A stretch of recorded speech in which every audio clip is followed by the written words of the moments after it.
नमस्कार। Ocean online study में आप सभी का हार्दिक अभिनंदन, स्वागत। अब आज हमारे बीच हैं लक्ष्य चौधरी सर, नमस्कार। जो आज आपको पशु परिचर जो भर्ती आई है उसके ऊपर पूरी रणनीति बताएंगे, कैसे तैयारी करें सर।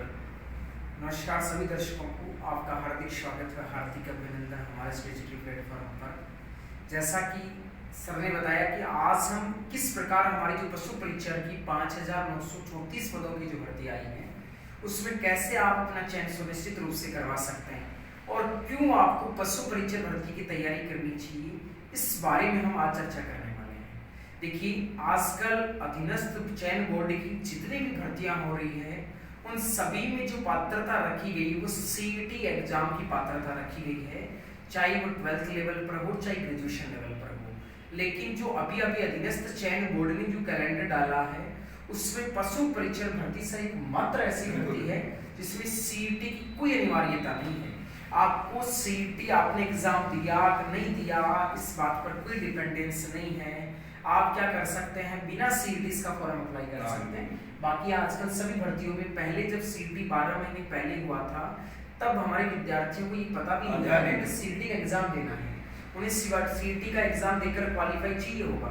उसके बाद में क्या किया गया, जो बोर्ड था उसने एक ऐसा क्राइटेरिया रख दिया जिसके अंदर बहुत सारे बच्चे क्या हो गए, फॉर्म की दौड़ से बाहर हो गए। वो इसलिए हो गई कि सीईटी में जो टॉप 15 गुना जो अभ्यर्थी है ना वो ही क्या कर सकते हैं, आगे वाले एग्जाम का फॉर्म अप्लाई कर सकते हैं। तो इस तरीके से बच्चे पूरी तरह हताश और निराश थे कि बहुत बड़ी गोल्डन अपॉर्चुनिटी, बहुत बड़ा सुनहरा अवसर विद्यार्थियों को मिला है, जिसमें वो 10वीं पास अगर जिन विद्यार्थियों ने कर रखी है और जिन्होंने 18 साल की आयु प्राप्त कर ली थी वो सभी फॉर्म अप्लाई कर सकते थे। और लगभग 17 लाख फॉर्म यहाँ अप्लाई किए गए हैं इस एग्जाम के अंदर। तो अगर देखा जाए तो इस परीक्षा के अगर सिलेबस के पैटर्न पे हम चर्चा करें तो सिलेबस सर अगर देखा जाए तो 150 प्रश्न इस परीक्षा में आने वाले हैं। 150 परीक्षा प्रश्नों के दो भाग होंगे, भाग ए और भाग बी। भाग ए में सर राजस्थान अध्ययन के अंतर्गत हमारा जो राजस्थान का इतिहास है, राजस्थान की कला संस्कृति है, राजस्थान का भूगोल है और उसके बाद में राजस्थान का क्या है, राजनीति विज्ञान है। इसके साथ साथ करंट का भी क्या रहेगा, यहाँ से पार्ट रहेगा। उसके अलावा दैनिक जीव विज्ञान यहाँ रहने वाला है, जो सामान्य विज्ञान हम पढ़ते हैं। उसके अलावा हमारा गणित विषय का भाग रहने वाला है। तो इस तरीके से अब भाग ब में पशु संपदा से संबंधित 45 प्रश्न पूछे जाएंगे और भाग ए में जीके, गणित और जो दैनिक विज्ञान है उससे संबंधित सर 105 प्रश्न पूछे जाएंगे। इस प्रकार 150 प्रश्न रहेंगे, 150 अंकों का रहेगा। अगर आप एक सही प्रश्न का उत्तर देते हैं तो आपको 1 अंक मिलेगा और अगर आप एक गलत उत्तर देते हैं तो आपका 1/4 काट लिया जाएगा। इस तरीके से पूरा 150 नंबर का 150 प्रश्नों का जो पेपर है वो 3 घंटे के समय अंतराल में पूर्ण होगा। तो इस तरीके से सभी विद्यार्थी आराम से सभी प्रश्नों का आंसर दे पाएंगे सुनिश्चित रूप से, इसमें तो कोई दो राय नहीं है।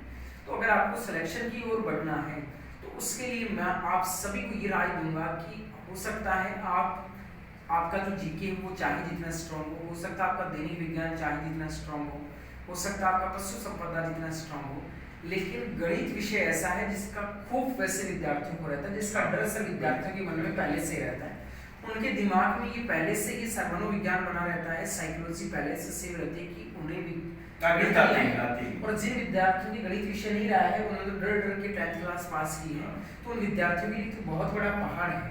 लेकिन मैं चाहूंगा कि इस पहाड़ को आप चुटकियों में निपटा सकते हैं, आप इसे बिल्कुल हटा सकते हैं सुनिश्चित रूप से। इसके लिए जरूरत है तो आपको ईमानदारी से प्रयास करने की और लगातार अभ्यास करने की। अभ्यास आदमी को योग्य बनाता है, practice make a man perfect. अभ्यास से आदमी को योग्य बनाएगा, इसके अलावा कोई उपाय नहीं है। और मैं चाहूंगा कि मैथ्स के आपके 3 ग्रुप हैं, मोस्टली आपकी 15 से 20 टॉपिक आपके रहने वाले हैं पशु परिचय संपदा में। मैं ये कहूँ कि टोटल 105 प्रश्नों में से सर 50 प्रश्न लगभग जीके के पार्ट से आएंगे, 30 से 35 प्रश्न मैथ्स के रहने वाले हैं और 20 से 25 प्रश्न सर इनकी साइंस या दैनिक विज्ञान के रहने वाले। इस तरीके से 105 प्रश्नों का ग्रुप बनेगा। तो आपको कैसे 30 से 35 प्रश्न सही करना है इस बारे में मैं आपको अवगत करवाना चाहूँगा। देखिए, मैथ्स को सबसे पहले अगर हम पढ़ना चाहें तो सबसे पहले संख्या पद्धति, उसके बाद में दूसरा टॉपिक पढ़ना चाहिए एलसीएम एचसीएफ लघुत्तम समापवर्ती महत्तम समापवर्ती, उसके बाद में भिन्न और दशमलव, उसके बाद में वर्गमूल और घनमूल और उसके बाद में सरलीकरण। मेरा मानना ये है सर जो विद्यार्थी इन 5 टॉपिक्स को शुरू से, जब से उसने 3rd क्लास से पढ़ना स्टार्ट किया, बिल्कुल तब से रोज पढ़ रहे हैं। तो ये 5 टॉपिक आपके वो बेसिक टॉपिक है जो आप बहुत दिनों से पढ़ते आ रहे हैं। तो वही टॉपिक है, उनमें थोड़ा सा क्या होगा, आपका लेवल अपग्रेड हो जाएगा, थोड़ा सा लेवल को ऊपर उठा लिया जाएगा। बाकी सब जानते हैं कि एलसीएम एचसीएफ क्या होता है, सरलीकरण क्या होता है, भिन्ने क्या होती है, दशमलव क्या होता है, संख्या पद्धति में संख्याएं क्या होती है, सबको जानकारी है। इसके आगे ये पहला ग्रुप। दूसरे ग्रुप में अगर मैं चर्चा करूं तो सर पहला जो ग्रुप है, ग्रुप का पहला टॉपिक प्रतिशत पढ़ना चाहिए, उसके बाद में अनुपात समानुपात पढ़ना चाहिए, उसके बाद में लाभ हानि पढ़ना चाहिए, उसके बाद में सर ब्याज जो 2 प्रकार का होता है, साधारण ब्याज और चक्रवृद्धि ब्याज पढ़ना चाहिए। और इन 5 टॉपिकों का एक टॉपिक बनता है, वो होता है सर मिश्रण, इलिगेशन। वो इन सबके लास्ट में पढ़ना चाहिए। सबका ये ग्रुप होता है, सब टॉपिक्स उसमें प्रश्न आते हैं। तो मैं ये कहूँगी उनके साथ भी पढ़ सकते हैं या एक साथ भी सभी टॉपिकों का पढ़ा जा सकता है। इसके अलावा एक ग्रुप होगा समय कार्य मजदूरी का, समय चाल दूरी का, उसके बाद में ट्रेन से संबंधित प्रश्न पूछे जा सकते हैं, उसके बाद में नाम। तो इस तरीके से ये 4-5 ग्रुप का एक पाइप टंकी, ये 5 ग्रुप से एक टॉपिक रहता है।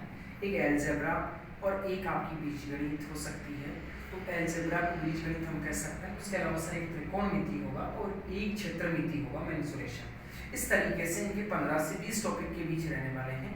और जो विद्यार्थी लगातार परिश्रम करेगा, लगातार मेहनत करेगा, ईमानदारी से मेहनत करेगा, मैं आपको ये विश्वास दिलाना चाहूँगा, अगर आप क्वेश्चन के साथ जुड़ेंगी तो सुनिश्चित रूप से सर हम सभी विद्यार्थियों के नैया पार लगाएंगे। और उनको मैं पूरे 30-35 प्रश्न जितने एग्जाम में आएंगे, ऐसा कोई प्रश्न नहीं छोड़ूंगा जो वो नहीं कर पाए। उसके लिए जरूरत है तो आत्मविश्वास की, जरूरत है तो कॉन्फिडेंस की। उन्हें अपना आत्मविश्वास अपग्रेड रखना है, वो हाईएस्ट लेवल पर रखना है। और जैसा किसी ने कहा है, खुद को कर बुलंद इतना, खुद को कर बुलंद इतना कि खुदा खुद आकर पूछे, खुदा खुद आकर पूछे तेरी रजा क्या है, तू करना क्या चाहता है। तो अगर आप अपने आत्मविश्वास को मजबूत रखेंगी, आप अपने कॉन्फिडेंस को हाई रखेंगे, तो सुनिश्चित रूप से आप अपना चयन करवा पाएंगे। और सर मुझे कहानी याद आती है आत्मविश्वास के नाम आते ही, कि जंगल में एक बार सर एक शेर सो रहा होता है, एक शेरनी सो रही होती है, जंगल का राजा और जंगल की रानी सो रही होते हैं।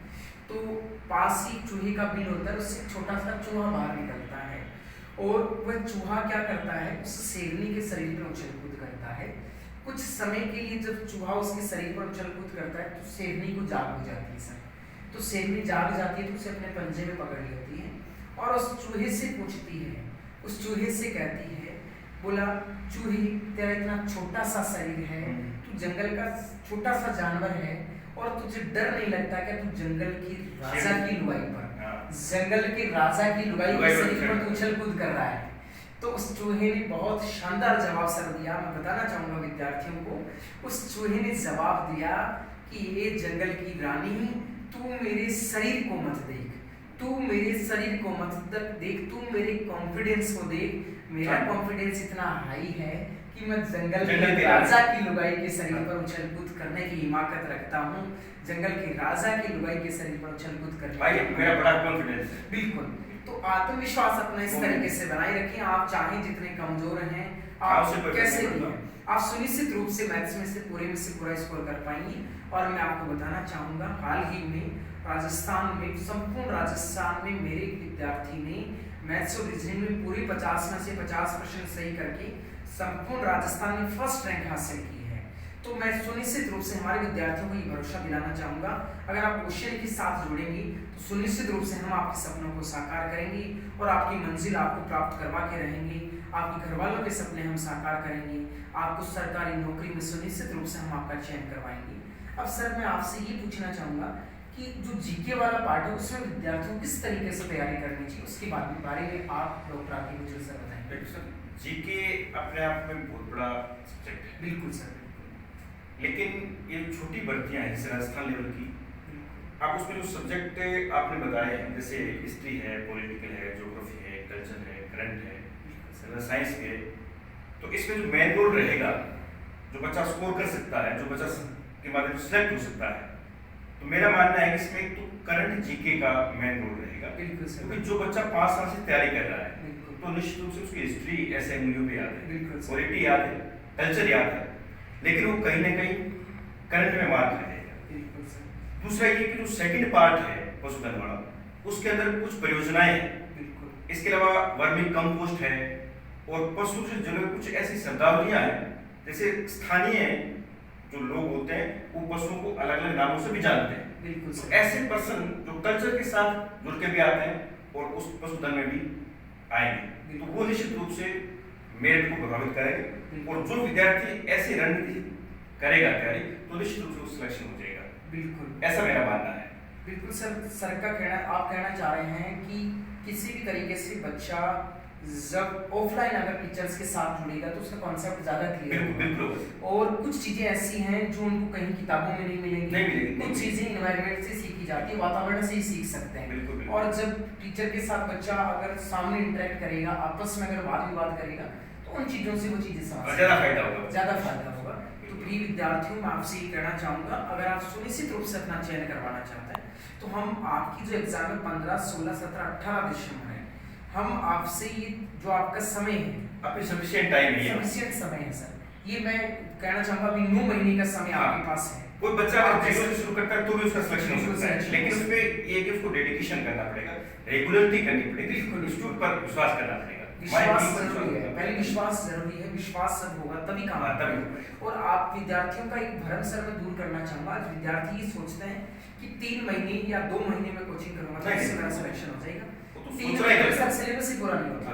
अगर जीके को देखा जाए तो अगर 2 साल तक पढ़ाया जाए तो भी सिलेबस पूरा नहीं होता। तो ऑफलाइन इंटरेक्शन का एक अलग प्रभाव होता है।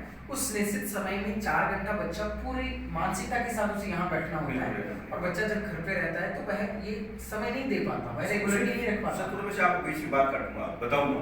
जैसे मान लो एक बच्चा है, जैसे बच्चे लाइब्रेरी में जाते हैं, बिल्कुल, तो बच्चा ने ऐप ले रखा है, किसी भी इंस्टीट्यूट का ले रखा होगा, तो सामान्य सी बात है कोई 1 घंटा पढ़ेगा, उसके बाद वो थोड़ा सा बोरिंग महसूस करेगा, फिर वो बाहर जाएगा, उसके बाद फिर बैठेगा, फिर उसके दिमाग में आएगी कोई बात, फिर वो देखेगा।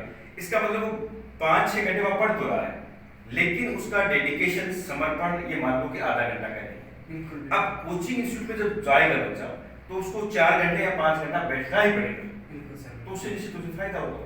बिल्कुल, ये बात है। तो इस तरीके से प्रिय विद्यार्थियों, हम आपको ये विश्वास दिलाना चाहेंगे, आपका चयन सुनिश्चित रूप से अगर आप करवाना चाहते हैं तो आप आज ही जुड़े ओशियन के साथ, हम आपके सपनों को साकार करने के लिए तैयार हैं, लेकिन आप ईमानदारी से मेहनत करें। शिक्षक का बहुत बड़ा रोल नहीं होता, शिक्षक वो सड़क है जो खुद तो वहीं रह जाता है, लेकिन लोगों को अपनी मंजिल तक पहुंचा देता है सर।